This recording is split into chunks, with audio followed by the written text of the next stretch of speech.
Ladies and gentlemen, welcome to another Autogefühl episode, your channel for the in-depth car reviews.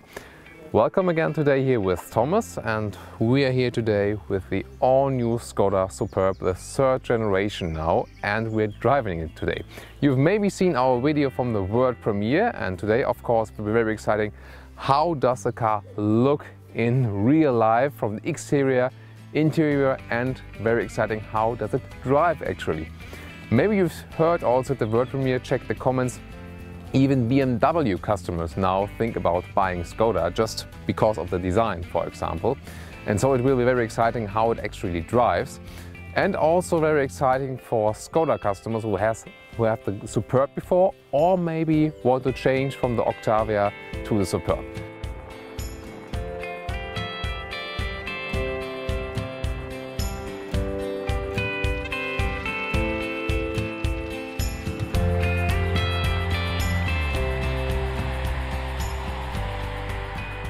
So we're starting here with the exterior in the front. The second generation had been running since 2008, so it was now time to do something different. We got the MQB platform from the Volkswagen Corporation, and now Skoda has also not only redone the chassis but also the whole new front. Got the contemporary Skoda front grille here with a kind of massive power dome for this car. Actually makes it very masculine. Also sharp design lines at both sides on hood. And then let's move on to the headlights here, because they are one of the most prominent design features. Like tiger claws, they go inside here with a 3D effect. Inside we got crystal elements. This one is really inspired by this Czech handcraft style. These ones are the big xenon headlights with LED daytime running lights, and they're actually available in this particular form here with the highest trim level we got here, L&K, and also with the second highest trim level with Style. For the Ambition trim level, one lower, you can buy them optionally, and the basic active trim level you do not have some. But I think most people will also go with the middle trim levels or even with the highest one. That's a general trend in the automotive industry right now. What else is remarkable here at the front grille? You see we got these vertical lines here, and inside here this is actually a very nice detail to hide the sensor for the automatic cruise control. You see, it's the same style than the rest of the front grille, just not that it's kind of painted, you know, but it's a very good way to hide it. And you've maybe seen other cars where it looked kind of weird when they introduced the sensor. At the lower part we got black comp structure. This one, well, looks rather cheap, but actually this is not fake because the radiator is really behind it. Just the side ones are fake, they are just blocked here.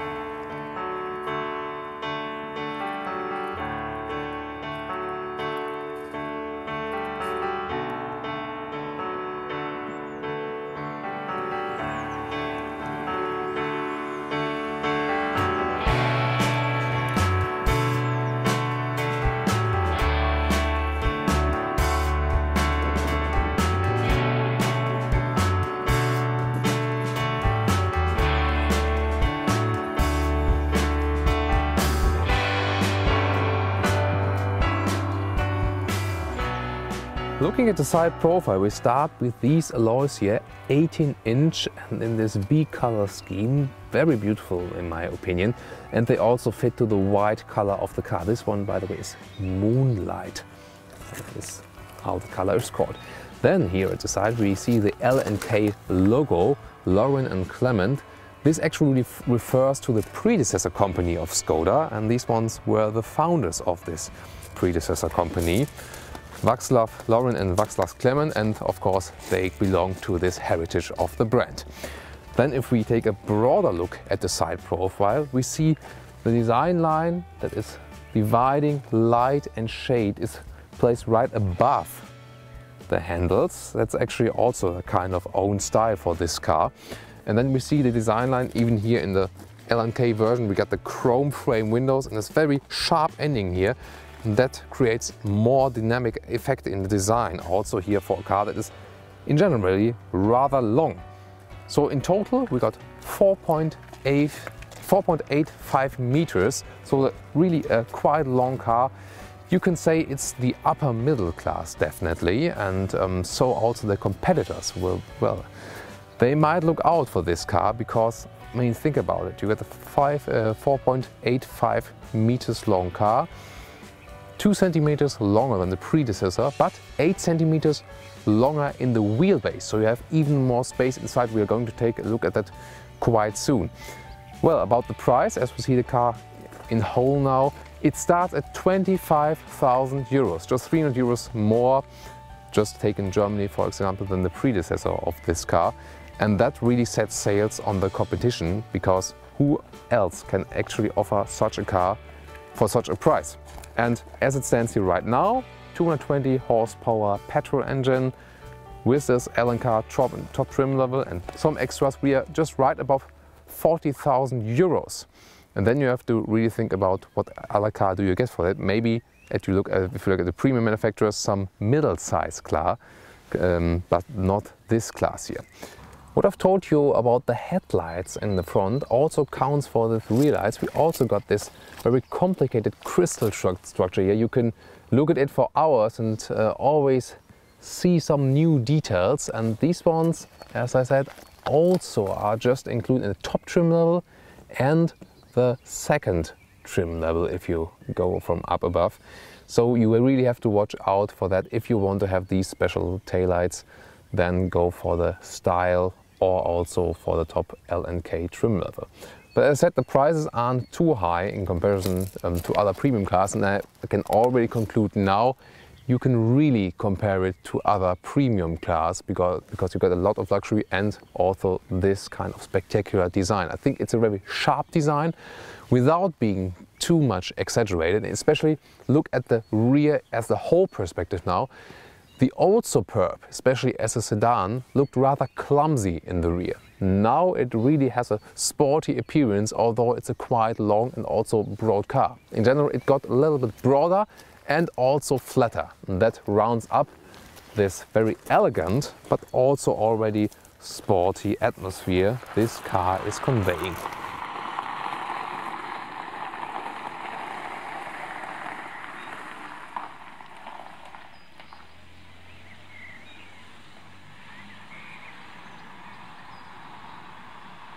Some of you always want to see the car key, and here it is. Actually, they've done something different here for the Superb than with the other Skoda models. It looks a little bit more worthy, and that's a good decision because even some Mercedes models that cost over 100,000 euros, they don't have a special key. But here it is.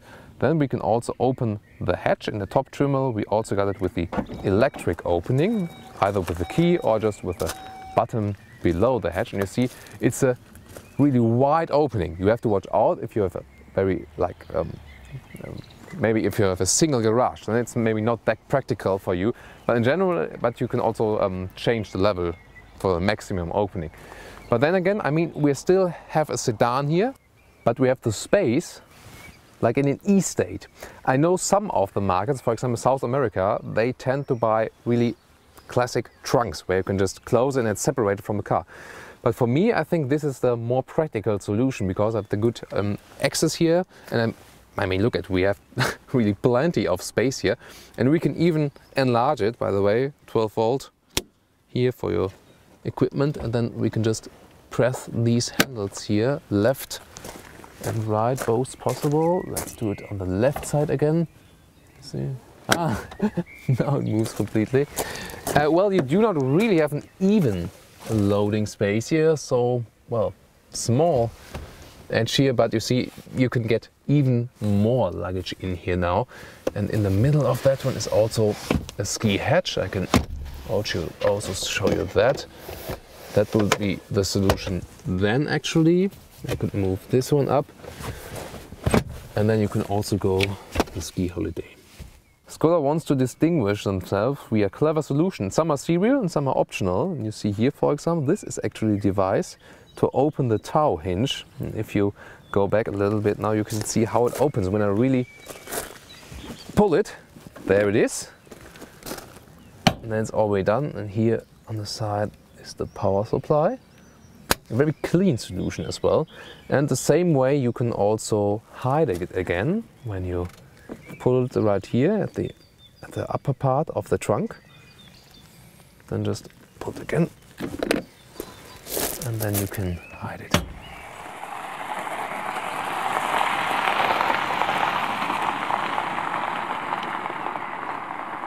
Recent Skoda customers also know what's hidden here at the fuel cap. Nice scraper actually for winter times.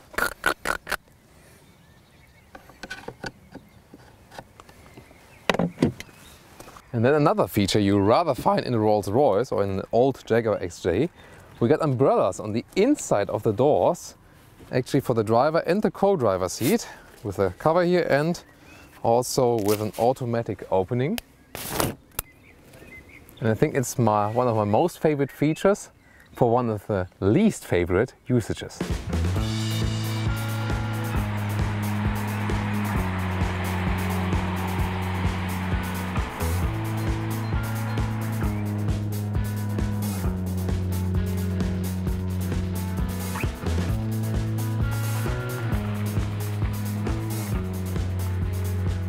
So let's head to the interior. As I said, top trim level here, L&K, but still with the top trim level, as I said before, about 40,000 euros here. So the higher trim level are not that expensive than if you would top off other cars. You see here the logo of Lauren & Clement is also stamped inside the seat here. Beautiful piece of handcraft, the seat here. These ones here are the full leather option. You know, I'm usually a fan of Alcantara just in general. I think, but they're still nicely done here. Although they are not too big actually. Basically, I'm, for example, also in a co-driver seat. They are very comfortable, yes, but for tall drivers, you already see here, my shoulders are almost or kind of equal level, almost higher than the seat itself. And the same also accounts for the leg space. You see, the seating area is not that long for tall people, so I wouldn't recommend it for people like with above 190 or something, or even above.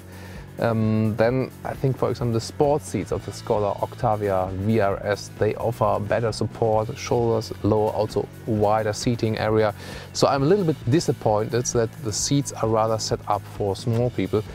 Maybe also Skoda is looking for the Chinese market in here, but I've also seen there will be also a lot of tall Chinese people, so I wonder why they've done it in that way. China, by the way, now the most important market for Skoda already.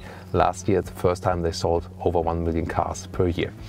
So that about the seat. I can just show you the electric functioning here in the L&K trim level, front and back. You can pull them up and down again. This is for the back side, and actually this is the lumbar support. You see that the lumbar area is blowing up in here.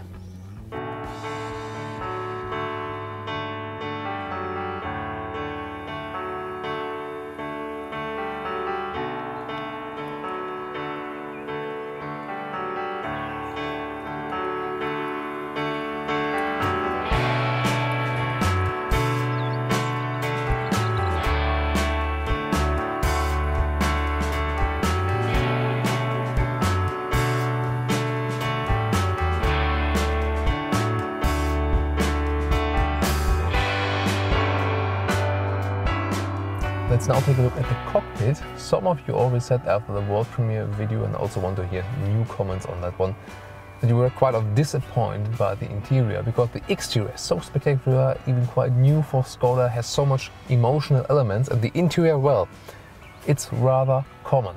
You see, nothing is overdone. It's rather boring in comparison to the exterior. You just got some emotional elements we're going to talk about right now here in the L&K version. Starting now with the steering wheel. Well, this is actually the right size, I think. Not too small, not too big. Got a nice soft surface, some nice shiny black elements, but we already got it in a Golf 7 basic version, for example. But just everything on the buttons and also the columns here, just how they feel, everything is really from good quality. Not everything of the plastic is actually soft. The upper part here is. We also got some leather at the inside of the doors, but also some harder plastic here at the inside of the door. So it's a mix. We do not have like this high premium quality everywhere, but on most of the parts. And if you compare it to the lower trim levels of the premium manufacturers, it's basically the same. Let's now take a look at these instruments. You see the gauges are classically analog and also got this kind of old school style here in this color. So it looks a little bit retro. And in the middle we have the typical Volkswagen Corporation small screen here with a compass right now, but I also put everything else on there. For example, let's see what we can put on there. I can put the audio information there for the telephone connecting to Bluetooth. I can also put fuel consumption and also the assistant systems. I can, for example, what I want to have. These are all actually optional. The blind spot sensor that I get warned in the side mirrors against approaching cars. Actually, then a warning when I'm trying to park in and out, and when I go rear, that some other vehicles are in proximity. The front assist, that actually vehicles in front of me are realized, and the emergency brake is also activated. This one is actually from serial production. So on everything else is also put here in the small center scheme. For example, I can put the GPS information in here. We were there already. And this is actually the additional info for the driver that you got all to get in your sight. And then there's of course more in the central screen in the middle. Looking at the top Columbus GPS, you see you got the proximity sensor, then the touch screen buttons are actually popping up. And everything is quite intuitive. For example, I know set up, want to put the GPS speech, how loud it is actually, and I can also put it out completely. That's actually quite easily done, because sometimes you search for the GPS, how can I turn off the voice, or how can you actually increase the volume. That's quite easy. You see the touch screen also works quite fast, all of the reaction times. I got traffic info here with hotkeys on the way. I got the information on the car itself. For example, now the doors are open. Then I got the basic menu here as we had before on the central screen, so I'm not going to tell you again. We got a radio. For example, you can also put the digital audio broadcasting in media, connect your iPhone, or use an SD card, or use USB, whatever. Phone connecting the Bluetooth for your free speech. And voice is actually possible that I can put in some voice commands. And well, that's always the question if that is actually working. But we can try that out. Yeah, he says, what? Let's try again. Navigation. Den Kontext zu wechseln, sagen Sie Navigation, Navigation. Telefon, Medien Navigation. oder Radio. Sie können immer auch Hilfe sagen. Navigation. Abbruch. Okay, let's try again. Let's give it one more chance. Navigation. Navigation. Und weiter? Neues Ziel. Letzte Ziele. Bitte nennen Sie den Eintrag. So you get some German input here today. So you see, well, this voice to speech, I'm not sure about it. I think with BMW it works quite well. With the other brands, I think they didn't have figured out it 100%. So sometimes you have to repeat the commands, and then it gets really annoying. So far for the GPS info, you always have to pay extra for it, and especially for the biggest system here, although it's really the best one. Air conditioning. From serial production, you get the basic air conditioning. Then with the higher trim levels, you already got the 2-zone air conditioning. So I can change left, either sync, or I can just control right and left individually. Hey, isn't it fun? I'm the climate DJ here. And also where the vents actually coming from. And this one here is kind of special because we then got it as well seat heating with 3 levels, and we also got a vented seat, and actually you can put them also both together. That's, for example, very good when it's rainy outside and it's winter time. You get in the car, you are wet, and then you also see here red and blue. You get heat and the vent at the same time, and it dries you up, so it's nicely done. Also when controlling it here, everything, it feels quite good, so no cheap impression here at all, as we're used to. Then let's move on to the lower part, because here, for example, you can open and close this hatch. Actually, you got an USB loading function here. That's an adapter I can show you. It works here as well. Good solution. And the normal USB port for your music, for example. Close it and it looks again, and wow, what a nice slow sliding effect. It's also good that they include the Lauren and Clement logo here in the top trim on the DSG automatic shifting lever. Actually dual clutch transmission, of course, very good and flawless shifting process. You almost don't feel it shifting. It's always connected here with the 220 horsepower petrol engine and optional with a 190 horsepower diesel. Later on there will also be a bigger petrol engine with 280 horsepower. We'll talk about that later. So far about the driving modes. This one are always possible here when you got the DCC, the dynamic suspension. And when we look up to the screen now, we can put Eco, once again, Eco, Comfort, Normal, Sport, Individual.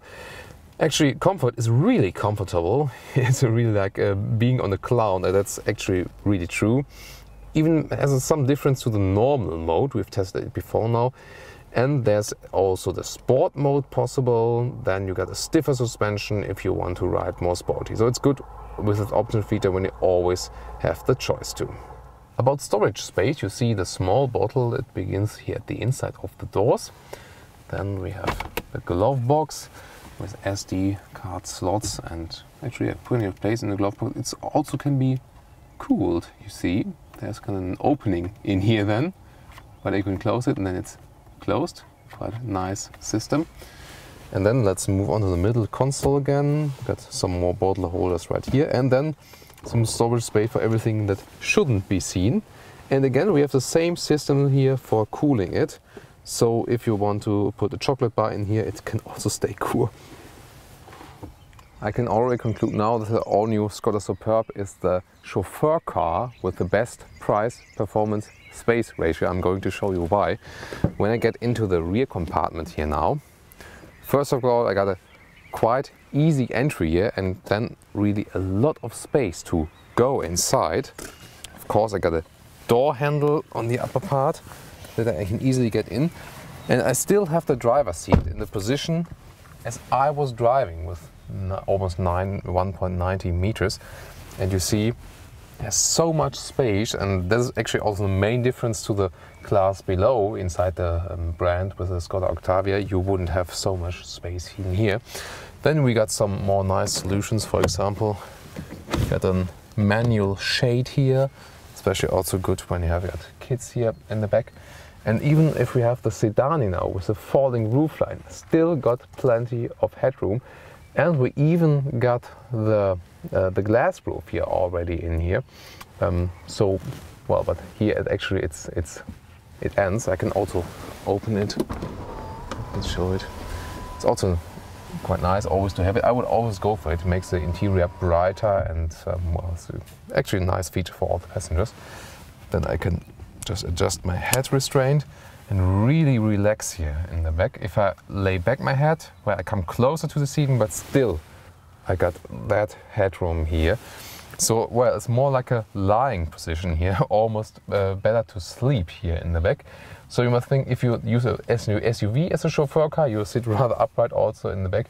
Here it's more like that you really lean back into the seats and almost want to sleep. Actually, I've shown you it's also with a ski hatch.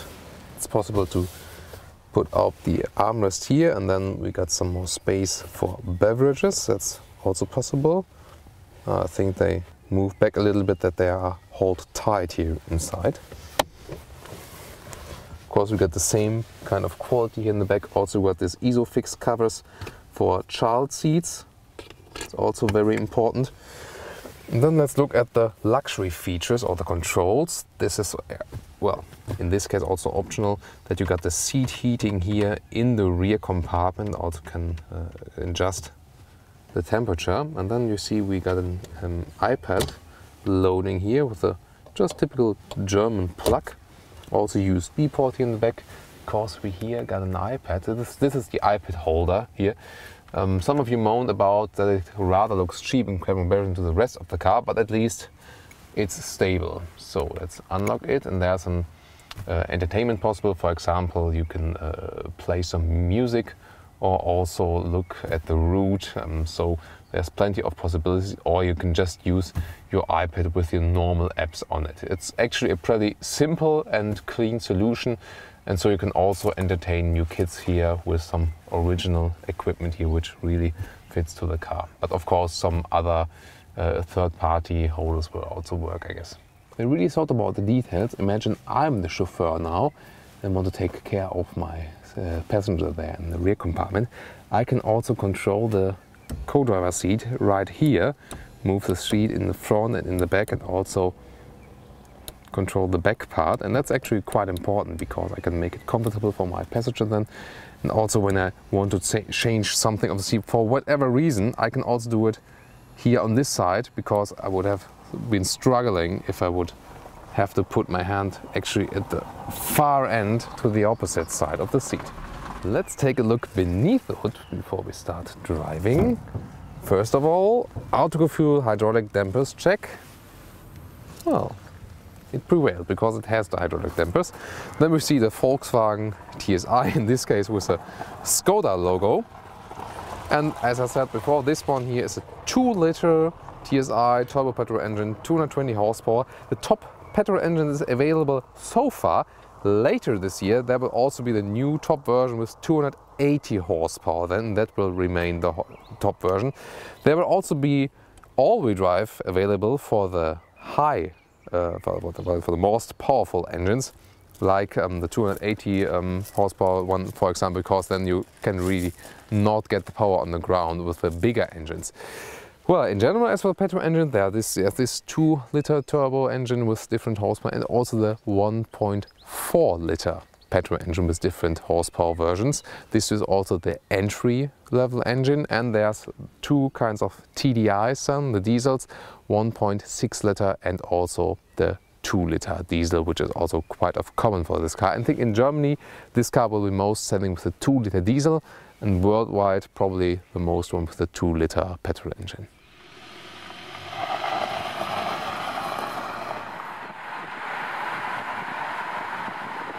So about driving the all-new Skoda Superb in the 3rd generation, you're all looking forward to the conclusion here, and there's actually also a lot to tell you about the driving experience. Some of you might wonder, okay, I'm a BMW driver and I really like that new design, but do I also get that sporty driving feeling? Or maybe if you own a Skoda Octavia, or decide between the Octavia and the Superb, where's the difference there in driving? Well, I must say this car is really set for the luxurious lifestyle and not for the sporty driving. There are of course less sportier cars, but just in general. The steering, it's not that progressive than, for example, with the Skoda Octavia, so I need a lot of longer steering ways, even in not that sharp corners. It's not that it's disturbing or something like that. It's just that the progressive steering, as we know it from the Octavia RS, is, well, a little bit more direct and sportier and just feels a little bit better. So it's still quite fine, but not that sporty than with the other models.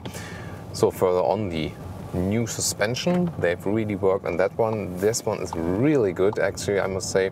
Really comfortable, evening out everything. We also tested it with some bumps. No problems at all. So this is actually one of the main features they worked on the technical side, and that works pretty fine.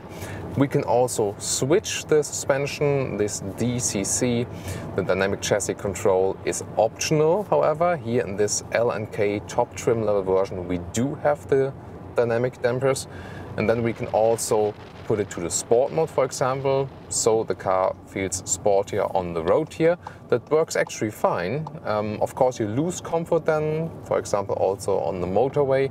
You should be aware of that, but if you want to do a sportier round, that's fine, because then you can pick, and everyone else expects something different from a car. Well, what is sporty for the one hand, maybe some less sporty for someone else, I don't know.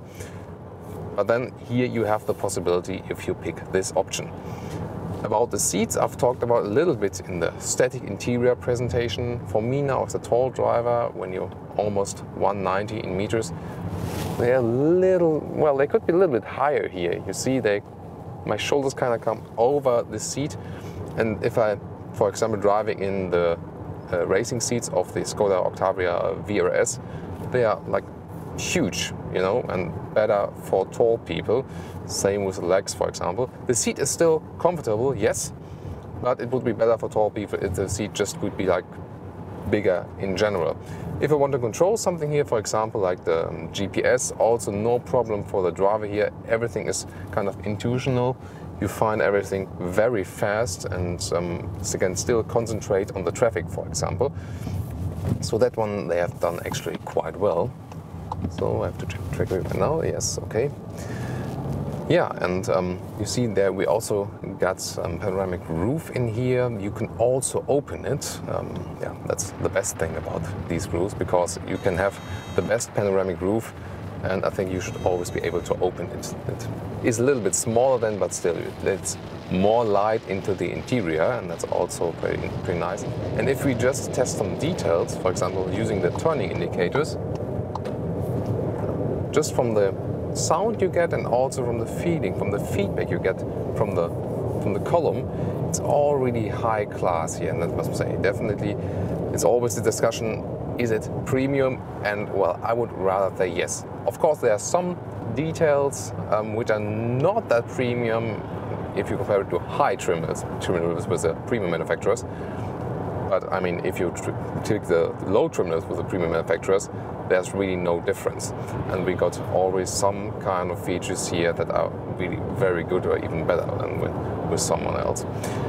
Then about the engine, here we got the 220 horsepower turbo petrol engine, 2 liters of capacity, and we already know that engine from a lot of other Volkswagen cars, because it's kind of the powerful turbo petrol engine.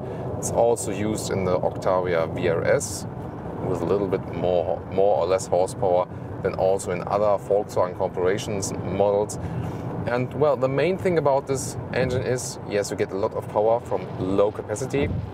I'm not sure if that's always good, because about the consumption, it's the same than with the Octavia RS engine.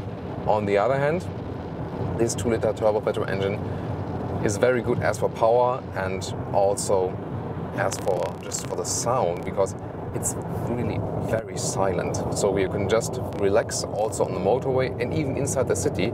It's a very silent engine, so it's not that really powerful sound engine. It's more really that you have a very cultivated sound. For example, it doesn't kind of feel like exploding when you hit the throttle. So it stays relatively calm and it's sovereign. I'm pushing the throttle now. Yeah, actually the sound is even quite nice, but it's not too exaggerated. And you don't feel like the engine would be exhausted or something like that. So just from the power features and how it behaves and how you feel like the car is floating, I would really recommend the engine, but you have to realize it has a rather high consumption.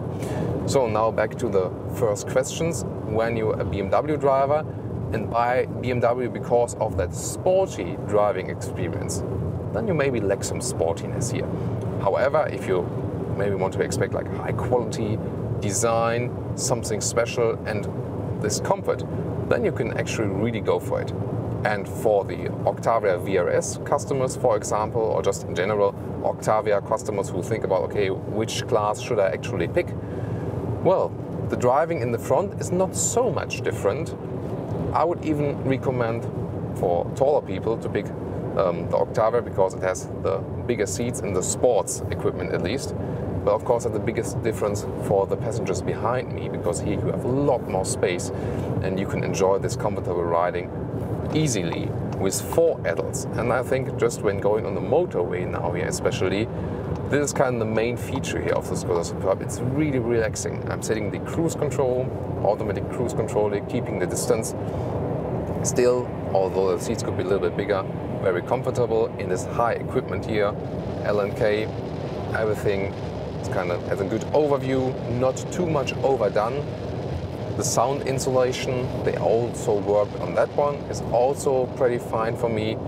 So you basically get a cheaper Volkswagen Passat here, and I think this combination here, a luxurious drive, very comfortable, quite silent, for a reasonable price, will also be the solution for driving and for selling the car. And about assistance systems, the city emergency brake is from serial production, that's very good. Everything else is optional, for example also the adaptive cruise control, which is available here now. I just set it with the left column below the turning indicators. Then it's kind of set, and then I can control the distance I want to have actually to the car in front of me. That would be the minimum distance then, and I can also increase it, for example when I go faster. So it's all relative of course, but well, it's the question of how you actually feel comfortable and how safe you want to actually drive. Even the minimum distance is of course within the governmental regulations. I would recommend like doing 2 or 3 dots, and then the distance to the car in front of you is kept, and in combination with the dual clutch transmission, DSG, also stops until 0 kilometers when someone is really braking in front of you.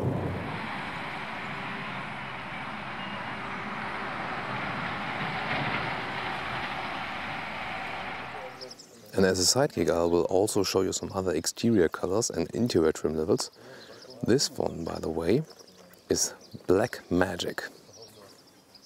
Stepping further to magnetic brown. Best to see the brown color is at the rear.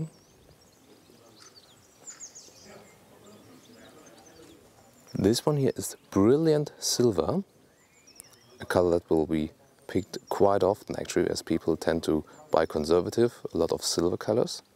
But next to it, this is Jungle Green. You see a slight note of green in here.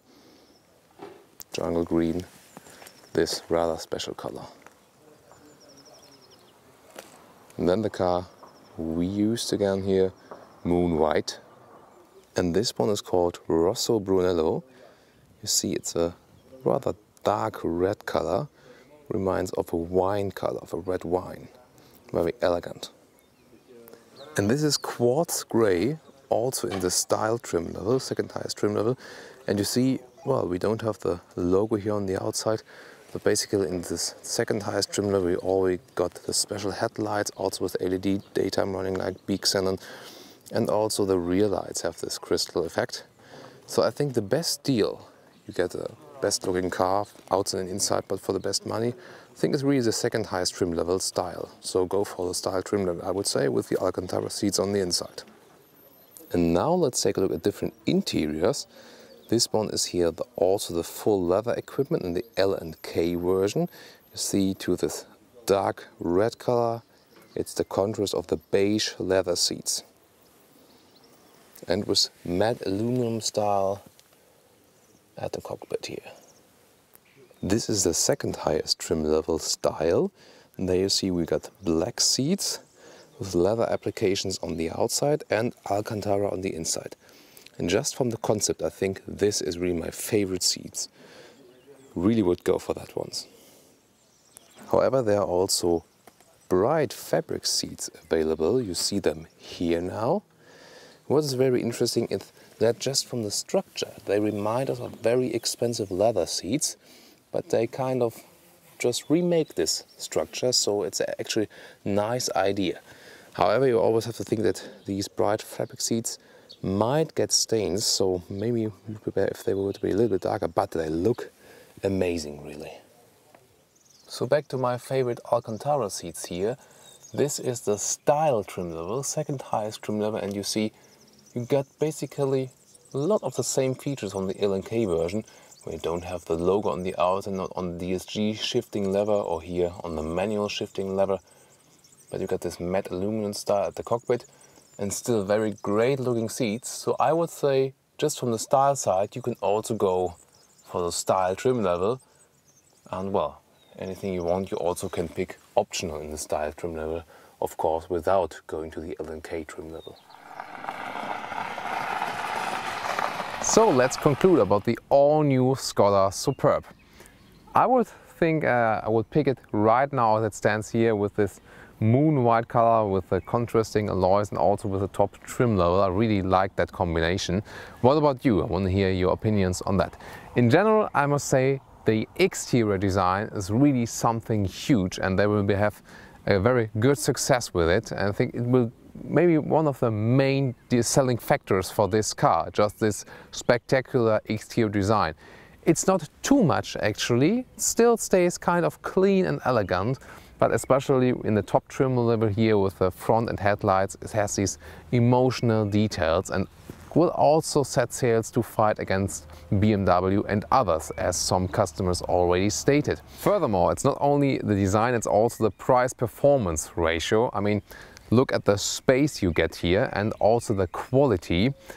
All of the premium brand manufacturers won't miss a thing here actually, quality-wise, when going to the Skoda car. And I mean, think about some years ago, which premium car customer would have thought about buying a Skoda? Probably no one, but now they do. In this upper middle class, it really sets the standard for the price-performance ratio, because other cars here in the upper middle class, they cost surely double the price. And I mean, just think about that. So this one will also be a very crucial factor for this car. Everything we saw, everything we felt actually was very satisfying for us, we must say. From the interior, we would have expected a little bit more, because it would fit more to this very great exterior, when the interior would offer us more emotional features and not so many same things as we see with lower trim level or like lower class Volkswagen Corporation cars. So we would expect a little bit more there. Also, the seats here in the L&K trim level could have been a little bit maybe higher, bigger, so it would also better fit for tall customers. That was actually still on the wish list here now, but maybe they will work on that in the future as well. The rear compartment, also a lot of space, and I think people will relax there. It's not too good to sit upright there, but really good to sleep in the back. The trunk again, I think you pick a sedan here, but you have the space of an estate. I guess there will also be an estate later on of this car, because there has been one before as well. Not so important worldwide, but especially important for Europe. And I mean, Skoda has started in Europe and is still also one of the main markets now, besides the new market, China. But I mean, with this opening mechanism in here in the trunk, with the rear hatch, get a very practical solution, but you still keep that very beautiful sedan line. And then again, to conclude from the driving experience, very comfortable car, very good suspension here, they have worked on that. It's not the most sporty car, but when you pick the dynamic suspension, you can also make it stiffer than with the option. And so we will also be satisfied if we want it a little bit sportier. However, there are of course other even sportier cars in the upper middle class, but I think that's not really the target of this car. It really is more important that it's really comfortable and offers so much space at the given price. So this is my conclusion. Again, want to hear your comments on the car, on every aspect we covered, because it was surely a very exciting review for us, and I hope also for you. This is Thomas for Autogefühl, your #1 resource for in-depth car reviews, and I hope to see you at our next episode.